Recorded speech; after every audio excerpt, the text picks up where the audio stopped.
శ్రోతలకు నమస్కారం. మన ఛానల్కు స్వాగతం. కథ ప్రయాణం. రచన పద్మావతి చలంచెర్ల గారు. సాయంత్రం 6 గంటలు. గదిలో నుంచి బయటకు వచ్చి కొడుకు రూంలోకి తొంగి చూశాడు ఆనందరావు. కనిపించలేదు. బాల్కనీలోకి చూశాడు. కొడుకు సాలోచనంగా ఏటో చూస్తున్నాడు. ఆలోచన, నిర్లిప్తత, బాధ కనిపించాయి కొడుకు మొహంలో. నిన్న వచ్చినప్పటి నుండి అలాగే ఉన్నాడు. ఎందుకో మరి ఏదో తీక్షణంగానే ఆలోచిస్తున్నాడు అనుకున్నాడు ఆనందరావు. భార్య వాకింగ్కు వెళ్ళింది. అలాగే కాసేపు సహచరులతో పిచ్చాపాటి మాట్లాడుకొని వస్తుంది. వంటగదిలోకి వెళ్ళాడు ఆనందరావు. 2 కప్పుల్లో కాఫీ కలిపి తీసుకొని వెళ్ళి కొడుక్కి ఒకటి ఇచ్చి తాను కూర్చున్నాడు మౌనంగా కాఫీ తాగుతూ. కొడుకు మొహంలోకి తేరిపార చూశాడు. నిజంగానే ఏదో పెద్ద సమస్యతోనే బాధపడుతున్నాడు. ఏమిటో అనుకున్నాడు ఆనందరావు. కూతురు ఆర్మీ ఆఫీసర్గా చేస్తూ తన బ్యాచ్మెంట్ని ప్రేమించి పెళ్లి చేసుకొని ఢిల్లీలో ఉంటుంది. కొడుకు వికాస్ మల్టీనేషనల్ కంపెనీ ముంబైలో పనిచేస్తున్నాడు. ప్రతి 2 వారాలకు ఒకసారి వచ్చి 2 రోజులు ఉండి వెళ్తాడు. పిల్లల చదువులు అయిపోయిన తర్వాత ఆర్థికంగా బాగానే స్థిరపడ్డారు. సర్వెంట్ రూమ్తో కూడిన 4 బెడ్రూముల ప్లాట్ కొనుక్కొని గతంలో వాళ్ళ అపార్ట్మెంట్లోనే వాచ్మెన్గా పనిచేస్తున్న అంజీ కుటుంబాన్ని తమ కూడా తెచ్చుకున్నారు. అంజీ దగ్గరలోనే సెక్యూరిటీ గార్డుగా కుదురుకున్నాడు. మంగ ఇంటి పని, వంట పని చేస్తూ ఇంట్లోనే ఉంటుంది. వాళ్ళకి 2 అమ్మాయిలు.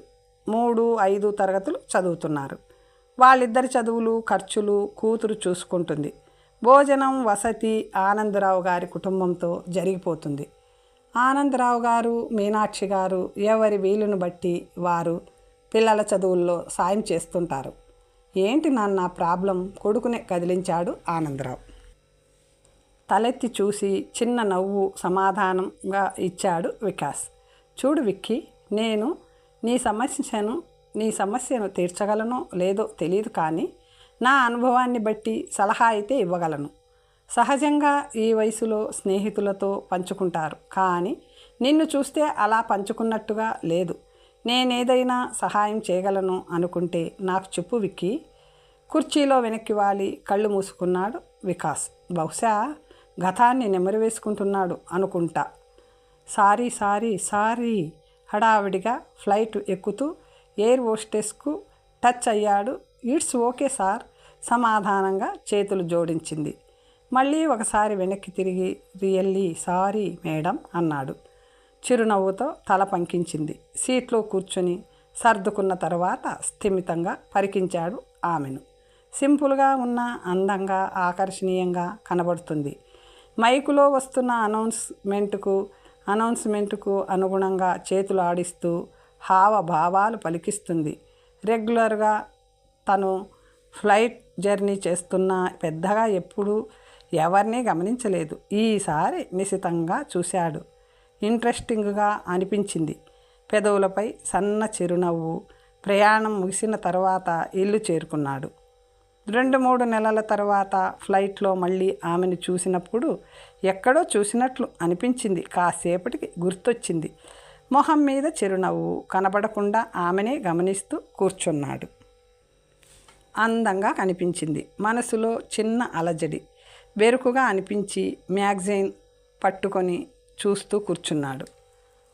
ఫ్లైట్ దిగుతూ ఒకసారి ఆ అమ్మాయి వైపు చూశాడు. చేతులు జోడించి అందరికీ థ్యాంక్ యూ చెప్తుంది చిరునవ్వుతో.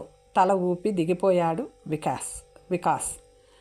ప్రతి 15 రోజులకి ముంబై నుండి హైదరాబాద్ నుండి ముంబైకి విమాన ప్రయాణం చేస్తూ ఉంటాడు అతను. గత 3 సంవత్సరాలుగా అంతే. ఎప్పుడు ఎవ్వరిని పెద్దగా గమనించడు. అయితే ఈసారి ఫ్లైట్ ఎక్కగానే కళ్ళు ఆమె కోసం వెదికాయి. వెనక వైపు క్యాబిన్ లగేజ్ సర్దుతుంది. తను కనపడగానే మనసుకి తేలిగ్గా అనిపించింది. అలాగే చిరు మందహాసం కూడా. వెనక నుండి వచ్చిన ఆమె హలో సార్, గుడ్ మార్నింగ్ అంది. గుర్తుపట్టారా? జవాబుగా తల ఊపింది. అప్పటి నుండి డెక్కన్ ఎయిర్ వేస్కే టికెట్స్ బుక్ చేసుకోవడం మొదలుపెట్టాడు. ఫ్లైట్ ఎక్కిన ప్రతిసారి కళ్ళు ముందుగా ఆమె కోసమే వెదికేవి. ఆ తరువాతే సీట్లోకి వెళ్ళి కూర్చోవడం. క్రమేణా 2 ఏళ్ళు గడిచిపోయాయి. చిరునవ్వు, తల ఊపడం, హలోలు, గుడ్ మార్నింగ్ లేదా గుడ్ ఈవినింగ్లు, ఎప్పుడో ఓసారి బాగున్నారా సార్, అంతే. ఇంట్లో పెళ్లి సంబంధాలు మొదలయ్యాయి. 2-3 ఫోటోలు కూడా చూశాడు. నచ్చలేదు. ఎందుకో అర్థం కాలేదు. చిన్న అనుమానం కలిగింది. తను ఆ ఎయిర్ హోస్టెస్ను ఇష్టపడుతున్నాడా? క్లారిటీ లేదు. నెక్స్ట్ ప్రయాణంలో ఆమె కనిపించలేదు. అప్పుడప్పుడు అలా జరుగుతుంది.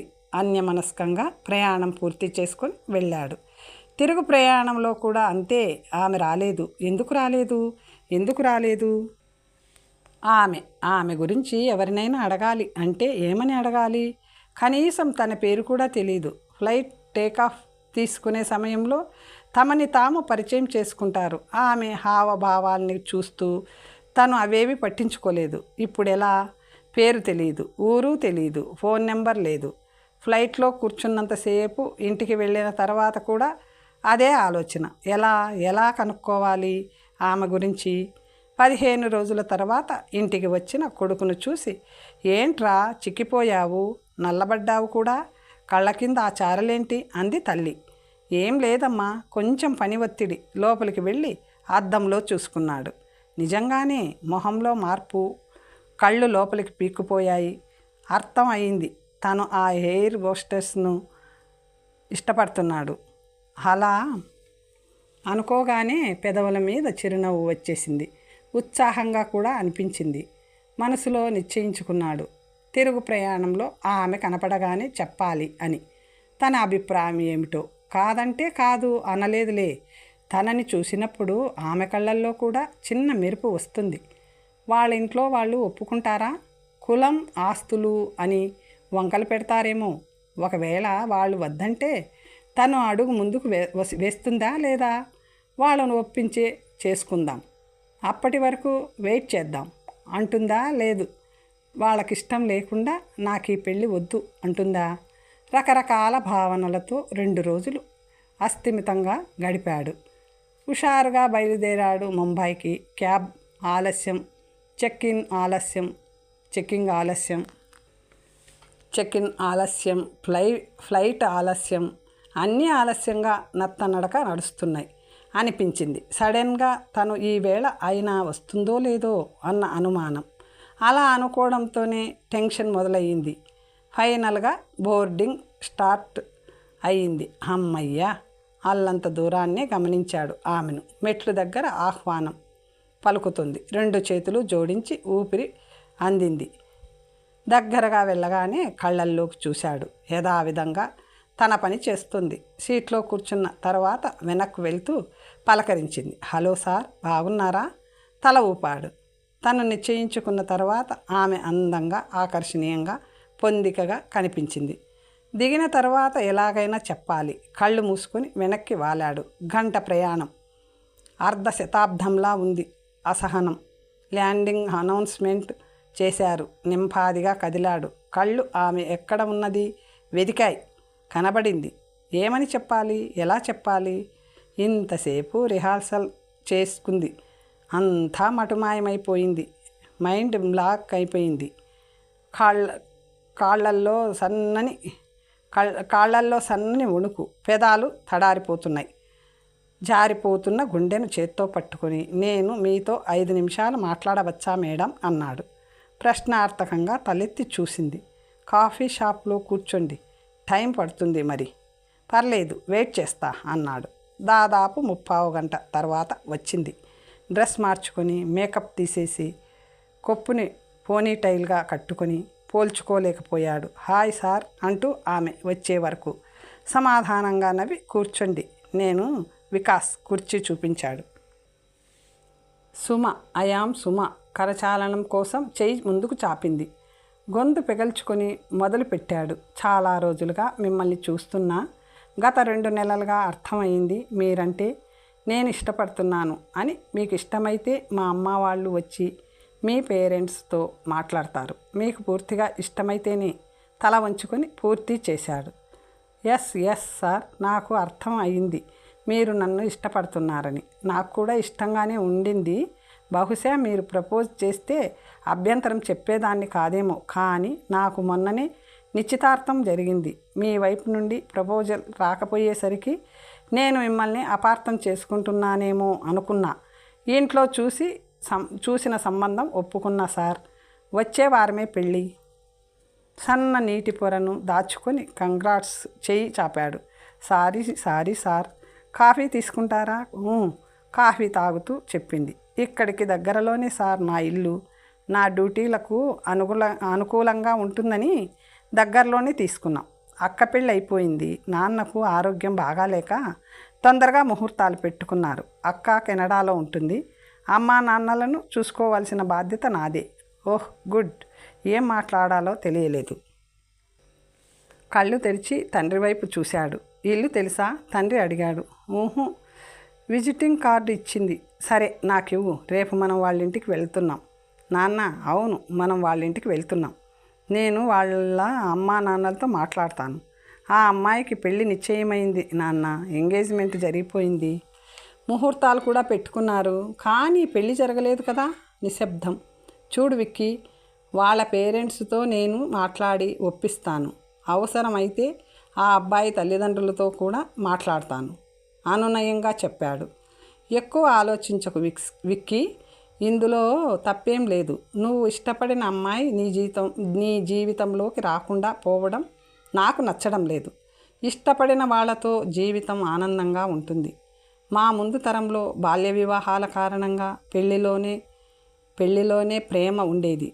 మా తరంలో ఆడ మగ చదువుకోవడం, కాలేజీలు, ఉద్యోగాలు, యుక్త వయసు వచ్చిన తర్వాతనే పెళ్ళి అనే మార్పు మొదలైంది. కొంతమంది విషయంలో కులాలు, మతాలు, ఆస్తులు ప్రేమకు అడ్డుపడితే, కొందరు పెద్దవాళ్లకు పరువు ప్రతిష్టలకు భయపడి తమ ప్రేమను చంపుకునేవారు. రాజీపడి బతుకును ఈడ్చేవారు. మీ తరానికి ఆ అవసరం లేదు విక్కీ. చదువుకున్న మీ తల్లిదండ్రులు మిమ్మల్ని అర్థం చేసుకోలేకపోతే మా చదువుకి అర్థం లేదు. మార్పు లేనిదే, జరగనిదే వృద్ధి జరగదు. రేపు మనం వాళ్ళ ఇంటికి వెళ్తున్నాం. వికాస్ మొహంలో తెరిపి. ఆకలేస్తుంది నాన్న. ఏం చేద్దామంటారు? సుమా తండ్రి వాళ్ళ ప్రేమను అర్థం చేసుకునే ప్రయత్నం చేయడమే. ఆ అబ్బాయి వాళ్ళతో మాట్లాడదాం. ఏమంటారో? నిశ్చితార్థం కూడా అయిపోయింది. వారంలో పెళ్ళి. సందేహం, భయం. ఈరోజు మనం అడుగు ముందుకు వేయలేకపోతే మన పిల్లలకు ప్రేమ ఒక జ్ఞాపకంగా మిగిలిపోతుంది. నారాయణ గారు, మీ అమ్మాయి పెళ్లి చేసుకుని వెళ్ళిపోతుంది. మావాడు కొంతకాలం మదనపడినా ఆ తర్వాత ఎవరినో ఒకరిని చేసుకుంటాడు. వాళ్ళిద్దరూ పెళ్ళికి పెద్దలకు విలువనిచ్చి జీవితాలను గడిపినా నాకు మా అబ్బాయి ఇష్టపడిన అమ్మాయినిచ్చి వివాహం చేయలేకపోయానే అన్న బాధ ఉంటుంది. మీకు ఏదో ఒక సందర్భంలో ఆ ఫీలింగ్ రావచ్చు. అదేదో ఇప్పుడే మనం సందేహాలను, పరువులను పక్కన పెట్టి ఆ అబ్బాయి వాళ్ళతో మాట్లాడదాం. వాళ్ళు అర్థం చేసుకోవచ్చు. ఎక్కువ ఆలోచించకండి. ఆ అబ్బాయి వాళ్ళ ఇంటికి వెళ్దాం పదండి. నేను సర్ది చెప్తాను వాళ్లకు. అంతా మంచి జరుగుతుంది. పదండి లేచి నిలబడుతూ అన్నారు ఆనందరావు గారు. సుమ కళ్ళల్లో మెరుపు, వికాస్ మొహంలో తృప్తి, కృతజ్ఞతా భావం. కథ సమాప్తం. మరొక మంచి కథతో తరువాత కలుసుకుందాం.